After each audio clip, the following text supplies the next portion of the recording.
안녕하세요.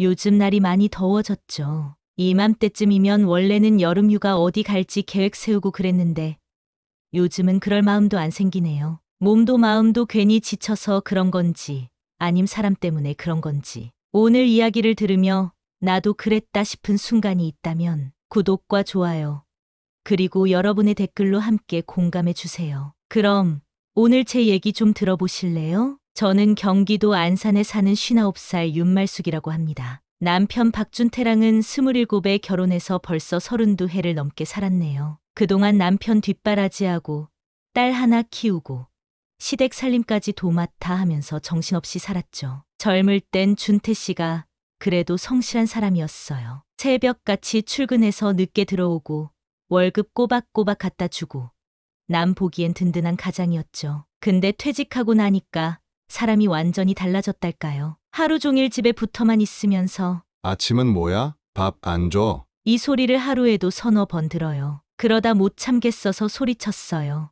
내가 당신 밥 해주겠다고 직장도 안 나가고 산 사람이야. 그런데 지금 이게 뭐야? 사람 취급도 안 해주고 라면 하나 못 끓여 먹냐고 하면 버럭 소리부터 지르고요. 제가 집에 있는 게 당연한 줄 아는 거죠. 심지어는 제가 열이 나서 끙끙 앓고 있어도 오늘 저녁은 뭐야? 그 말부터 꺼내더라고요. 어떨 땐요. 이 사람이 나랑 같이 사는 건지 밥 주는 아줌마랑 사는 건지 모르겠어요. 예전엔 그래도 말 한마디라도 있었어요. 오늘 힘들었지? 애 잘 컸다. 그런 말들이요. 지금은 말도 없고 고맙다는 소린 더더욱 없고 TV만 하루 종일 켜놓고 정작 저한텐 관심이 없어요. 제가 옆에 있어도 없는 사람처럼요. 그런데요. 요 며칠 사이 제 마음에 이상한 생각이 자꾸 드는 거예요. 내가 이렇게 살아야 하나? 이 사람 밥 차려주려고 나까지 이뤄야 하나? 그래서 결심했어요. 이번엔 제가 한번 밥상을 내려놓아 보려고요. 아무 말 없이 그냥 밥 안 차려줄 겁니다. 이 사람이 과연 무슨 반응을 보일지 한번 지켜보려고요. 그런데 생각보다 그 후가 더 충격적이었어요. 결혼 초엔 뭐든 그래도 우리 준태 씨는으로 시작했어요. 월급이 적어도 말이 없어도 속상한 일 있어도 그래도 우리 준태 씨는 책임감 있는 사람이야. 그 말 하나로 하루하루를 버텼죠. 결혼하고 처음엔 시댁에서 잠깐 살았어요. 시어머니랑 성격도 좀 안 맞고 살림하는 방식도 다르고 그래도 내가 새댁이니까 맞춰야지 하면서 눈치 보며 살았죠. 그러다 준태 씨가 첫 월급 모아서 조그만 월세방 얻던 날 그게 그렇게 고마울 수가 없더라고요. 역시 우리 준태 씨 믿을 만한 사람이야. 그날 밤 정말 오래간만에 웃었어요. 그렇게 딸 세정이 낳고 정신없이 키우고 살림 꾸려오면서도 가끔은 속상한 일이 있었지만 그냥 넘겼어요. 근데요.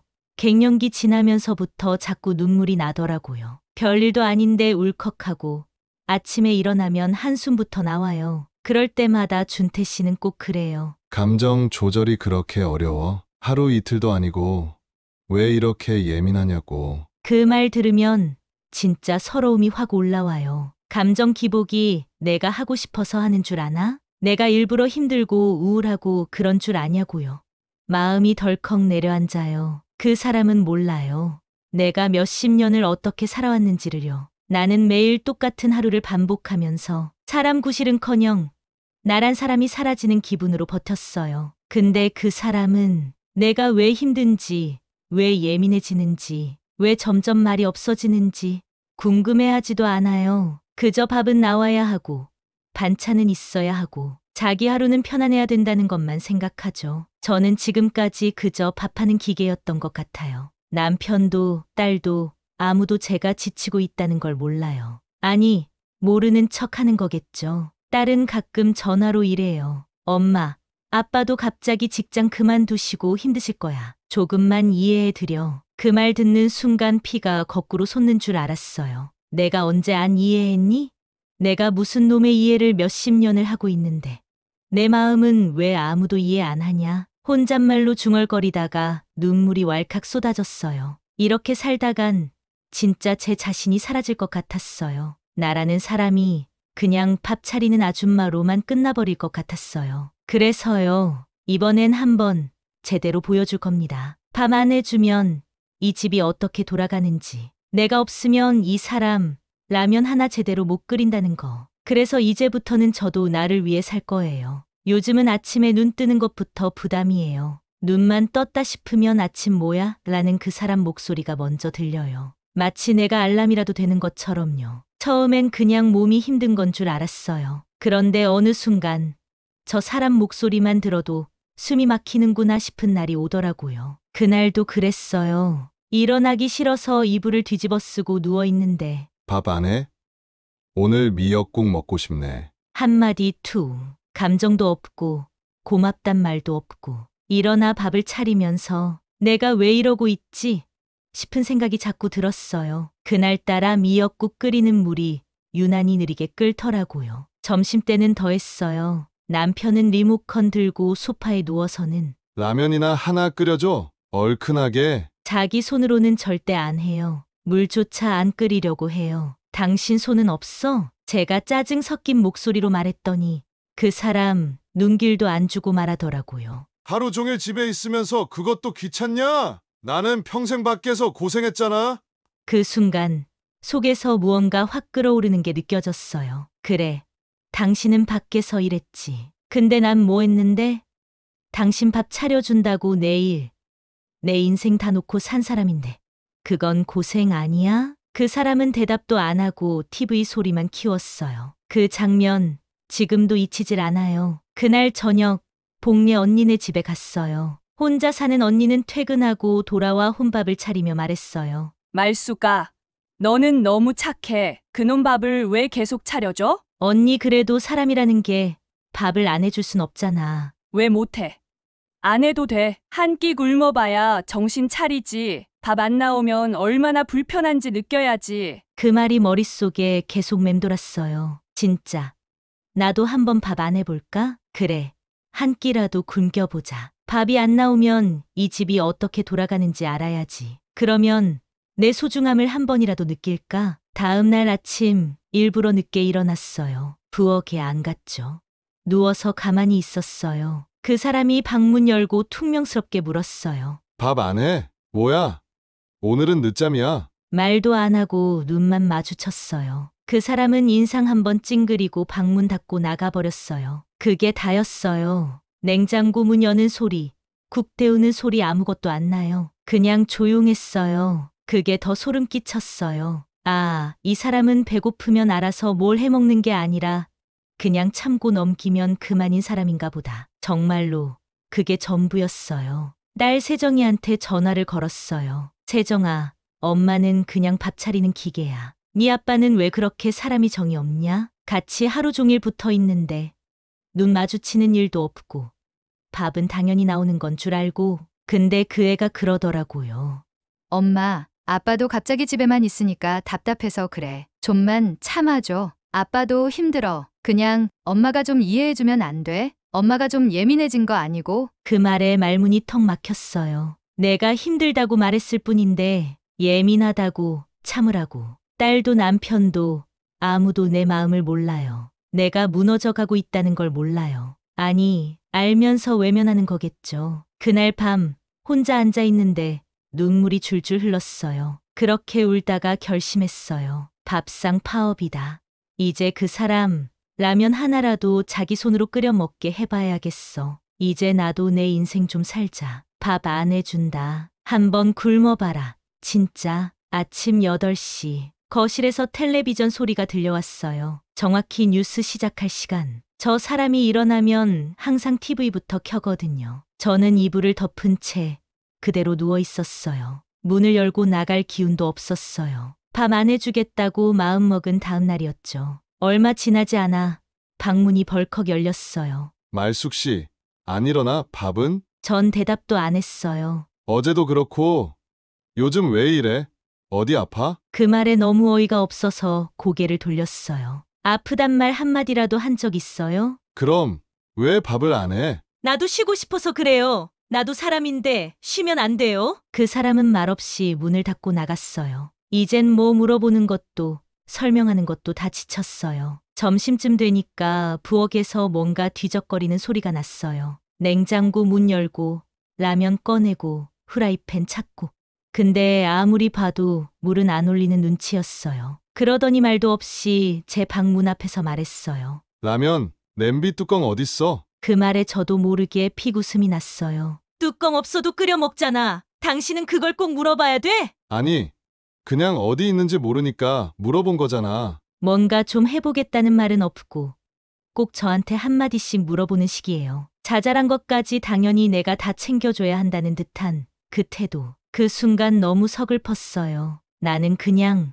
밥하고 물어보면 대답해주는 존재일 뿐이구나. 그런 생각이 마음을 확 무겁게 만들었어요. 잠시 후 라면 끓는 소리도 없이 그냥 방 안으로 들어가서 누워버렸어요. 결국 라면도 안 끓였어요. 한 끼 굶고 만 거죠. 그날 저녁 일부러 나가지 않았어요. 또 밥 안 할 거니까. 그런데 슬리퍼 끄는 소리 들리더니 방문을 열고 말했어요. 말숙 씨, 이틀째 밥 안 해주는 거야?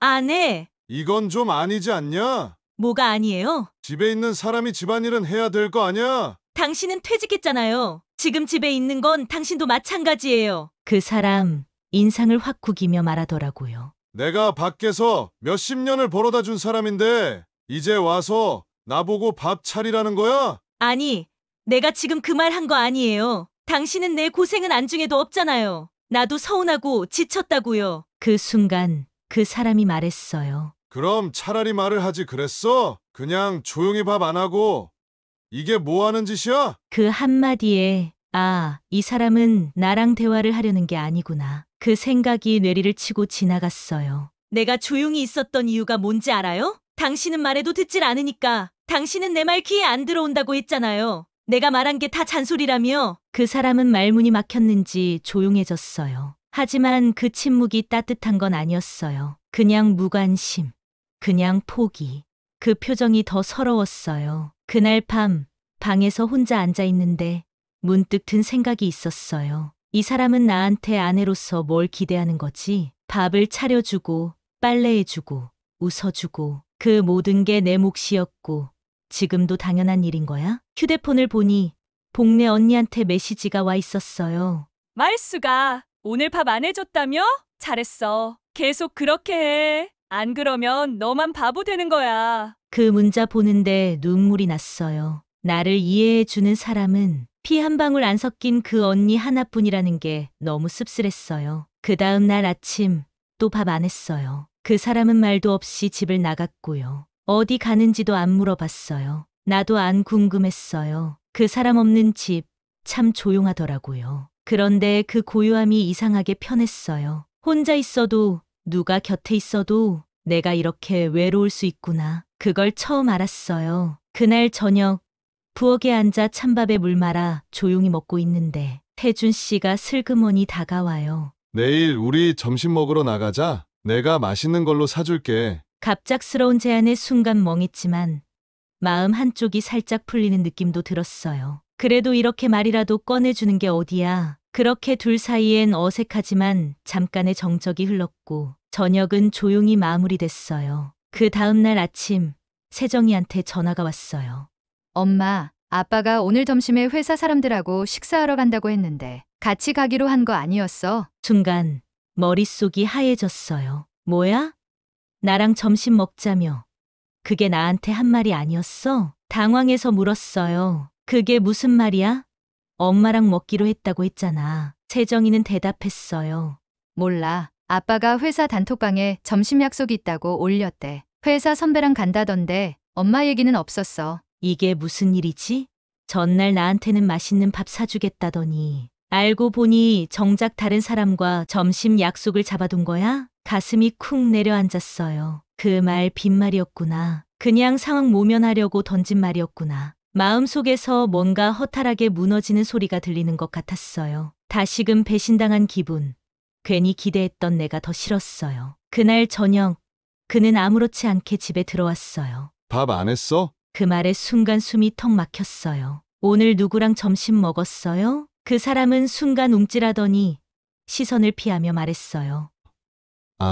회사 선배가 갑자기 점심 먹자고 해서 당신은 방에서 계속 안 나오길래 괜히 깨울까봐 그냥 나갔어. 그럼 한마디라도 했어야죠. 아무 말 없이 나가버리면 난 뭐예요? 밥 먹자던 사람 기다리는 사람 생각은 안 해봤어요? 그는 말없이 고개를 떨궜어요. 아무 말도 못하더라고요.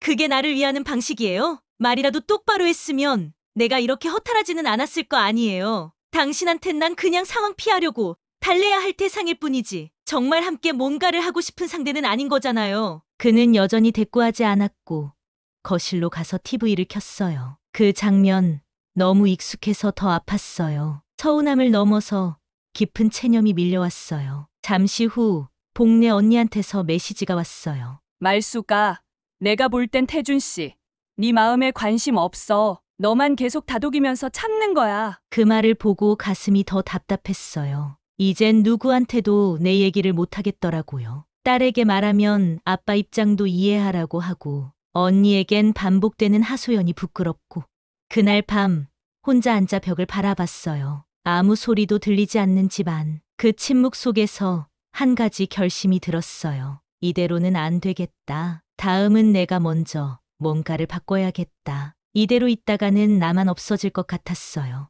내가 무너지고 사라지고 결국 투명인간처럼 되는 느낌. 작은 평화는 잠깐이었고 이제 진짜 싸움이 시작될 것 같았어요. 그날 이후로도 태준 씨는 여전히 말이 없었어요. 밥상 파업은 일주일을 넘겼고 집 안 공기는 말로 할 수 없이 무거웠죠. 서로 눈은 마주치지만 말은 건네지 않는 애매하고 답답한 분위기. 그 사람은 여전히 혼자 라면을 끓여 먹거나 배달을 시켜 먹기도 했어요. 하지만 부엌은 엉망이고 음식물 쓰레기는 쌓여가기 일쑤였어요. 저는 더는 못 참겠더라고요. 이 사람 밥을 안 해주면 스스로 뭔가 바뀔 줄 알았는데 결국은 고집과 무관심으로 일관할 뿐이었어요. 며칠 전엔 이런 일도 있었어요. 채정이가 오랜만에 집에 들렀는데 거실에 들어오자마자 말하더군요. 엄마, 집이 왜 이렇게 냄새나?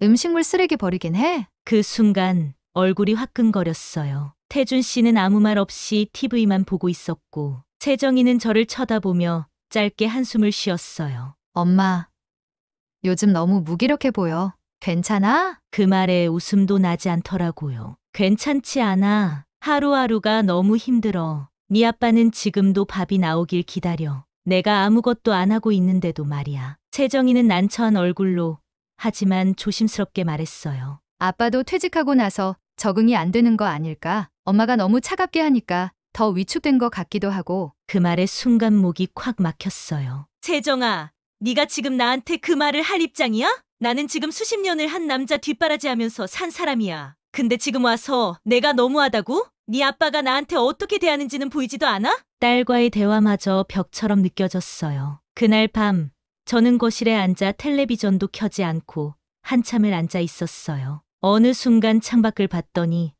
바람에 흔들리는 가로등 불빛이 눈에 들어오더라고요. 그 잔잔한 불빛을 보는데 문득 이런 생각이 들었어요. 어디론가 멀리 가고 싶다. 정말 그냥 아무도 없는 낯선 동네에서 아무 생각 없이 지내고 싶다는 생각이요. 다음 날 아침 복례 언니한테 문자를 보냈어요. 언니, 혹시 그 제주 한 달 살기 했던 곳 주소 좀 줄 수 있어? 언니는 바로 전화했죠. 어머, 말수가, 너 진짜 가려고?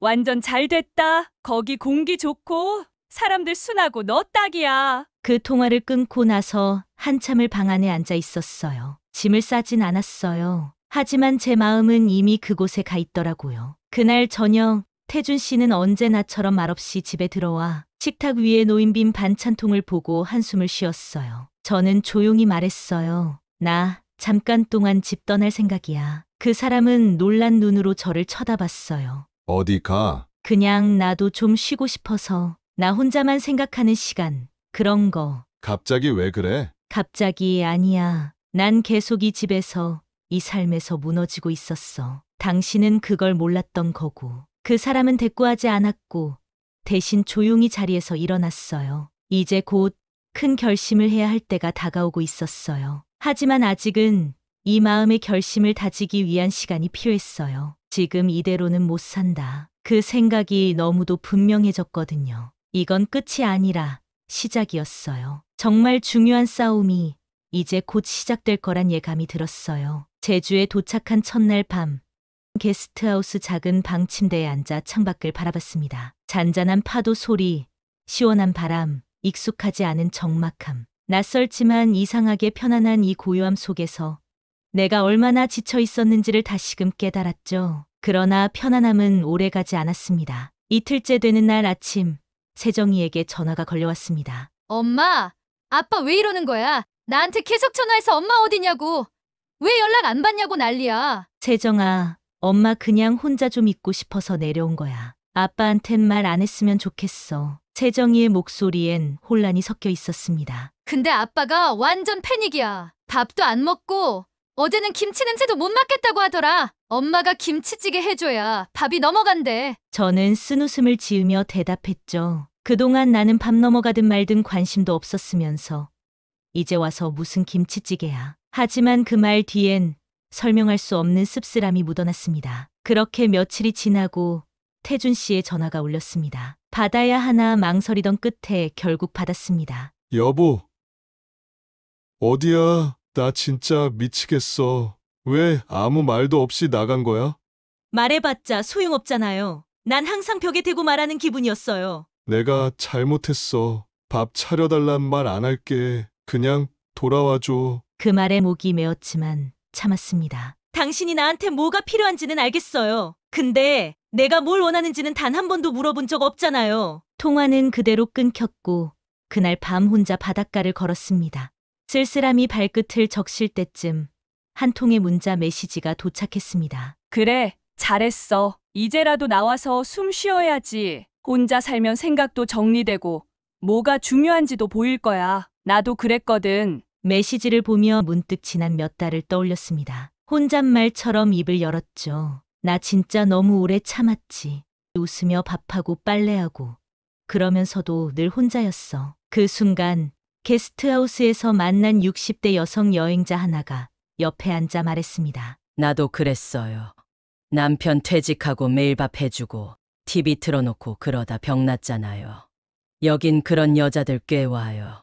그 말에 눈시울이 붉어졌습니다. 저만 힘든 줄 알았던 이 외로움이 사실 많은 이들의 현실이었다는 걸 느낀 순간이었죠. 그날 밤 일기를 썼습니다.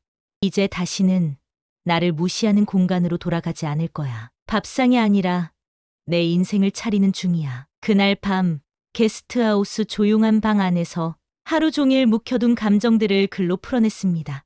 말로는 다 못하겠어서 짧게나마 종이 한 장에 마음을 적었습니다.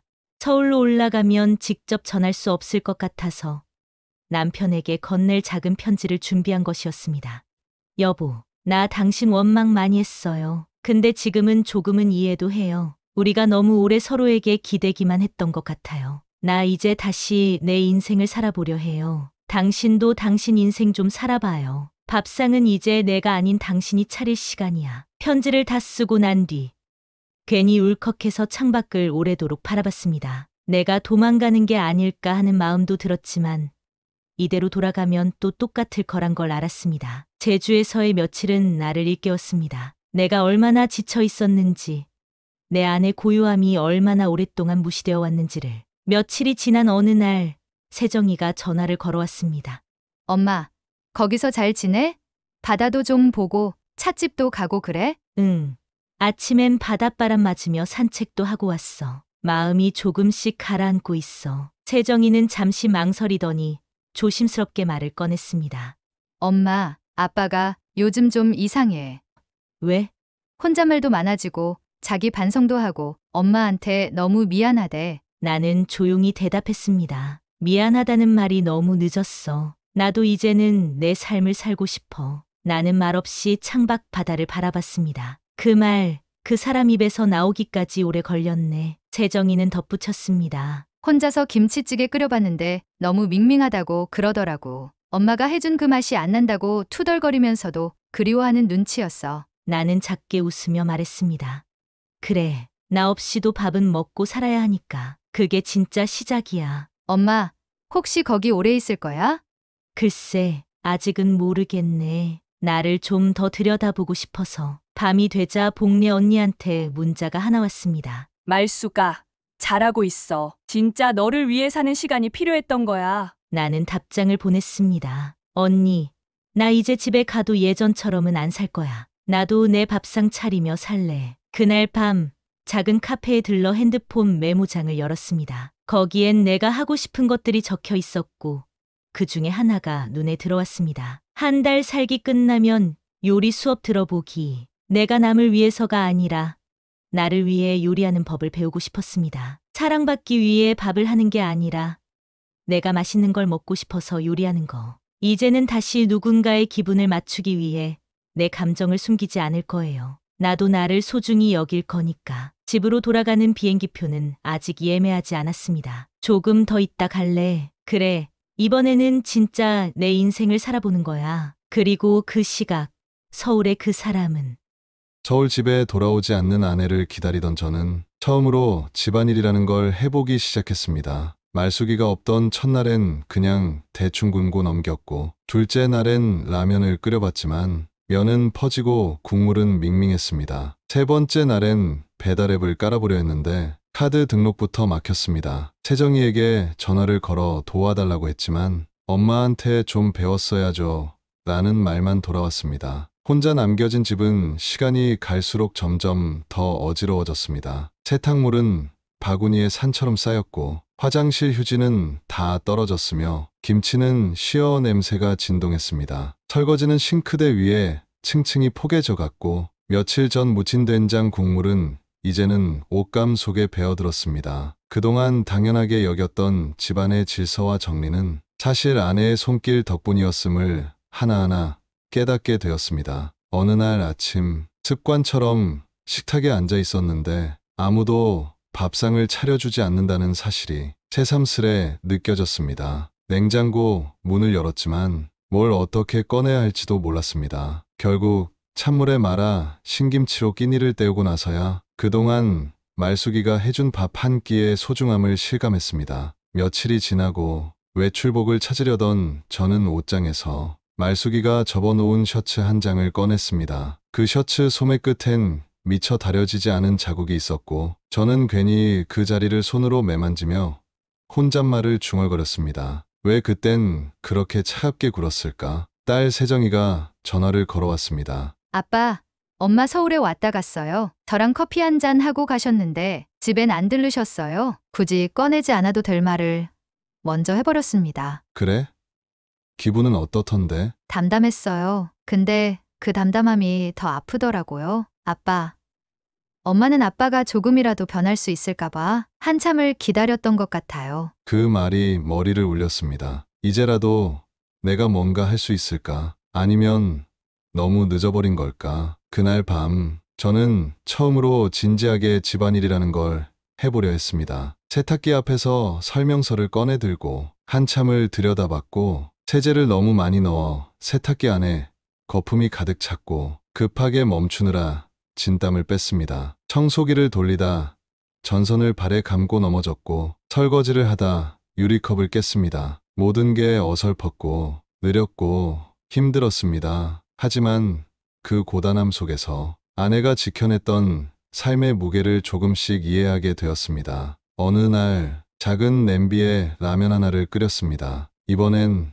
물량도 잘 맞추고 면도 적당히 익혔습니다. 식탁에 앉아 그 라면을 한 입 먹고 나서야 저는 눈시울이 뜨거워졌습니다. 혼자 끓인 라면이 이렇게 허전한 음식이었다는 걸 처음 알았습니다. 그날 밤 잠자리에 누워 아내의 자리였던 빈 침대를 바라보며 중얼거렸습니다. 미안해, 말수가. 너무 늦게 깨달았어. 저는 딸에게 문자를 보냈습니다. 엄마한테 이 말 꼭 전해줘. 나 이제 혼자 밥 차리고 청소도 하고 반성도 하고 있어. 늦은 거 알아. 그래도 내 마음은 꼭 전해줘. 며칠 뒤 현관문이 열렸습니다. 말숙이가 잠시 들렀다가 나간 겁니다. 그녀는 집 안을 둘러보다가 아무 말 없이 작은 편지를 식탁 위에 남기고 갔습니다. 잘 지내고 있나요? 나도 내 삶을 살아보려 해요. 너무 늦기 전에. 그 편지를 본 순간 가슴 속 어딘가가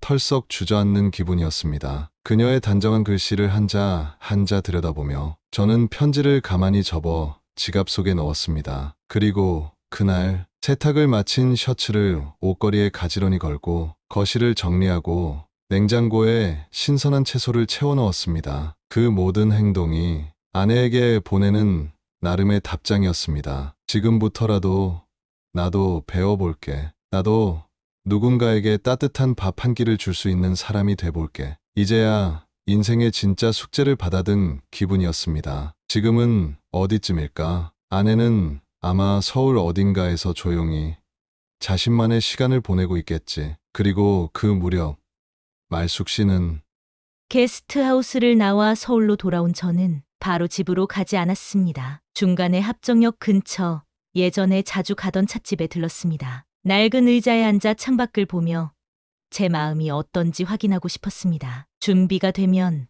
그때 가자. 그렇게 마음을 정했습니다. 마음의 준비가 필요했습니다. 그 사람과 다시 같은 공간에 선다는 것이 예전처럼 돌아간다는 뜻은 아니니까요. 며칠 전 저는 조용히 집에 들렀고 거실 식탁 위에 짧은 편지를 남겼습니다. 그 사람에게 하고 싶은 말이 너무 많았지만 다시 얼굴을 마주하면 또 흔들릴 것 같아 그저 마음을 눌러 담아 글로 남겼습니다. 여보, 나 당신 원망 많이 했어요. 근데 지금은 조금은 이해도 해요. 우리가 너무 오래 서로에게 기대기만 했던 것 같아요. 나 이제 다시 내 인생을 살아보려 해요. 당신도 당신 인생 좀 살아봐요. 밥상은 이제 내가 아닌 당신이 차릴 시간이야. 그리고는 조용히 나와 다시 제 공간으로 돌아갔습니다. 며칠 후 저는 짐 정리를 하러 잠시 집에 들렀습니다. 현관문을 여는 순간 익숙한 냄새가 스며들었지만 어딘가 모르게 공기가 달라진 듯했습니다. 집 안은 생각보다 단정했습니다. 싱크대에 쌓여있던 그릇들은 깨끗하게 정리돼 있었고 냉장고에는 손수 만든 듯한 반찬 몇 가지가 가지런히 놓여 있었습니다. 식탁 위에는 작은 화분 하나가 조용히 자리를 지키고 있었습니다. 그걸 보는 순간 문득 떠올랐습니다. 며칠 전 내가 이 집에 들렀을 때 남겼던 그 편지. 어쩌면 그 사람이 읽고 무언가 조금은 달라지려 애쓰고 있는지도 모른다는 생각이 들었습니다. 하지만 아직은 집으로 돌아갈 수 없었습니다. 무언가 변하고 있다는 느낌은 있었지만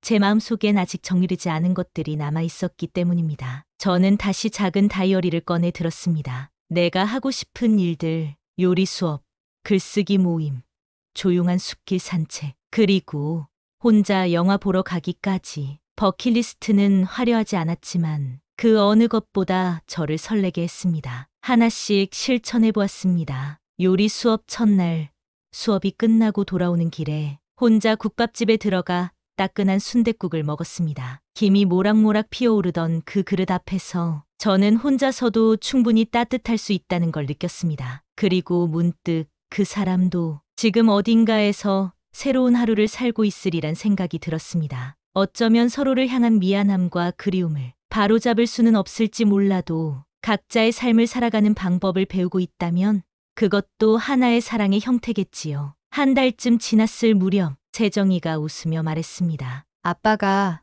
요즘은 된장국도 그럴싸하게 끓여요. 저는 그 말을 듣고 피식 웃으며 대답했습니다. 그래도 예전보단 나아졌겠지?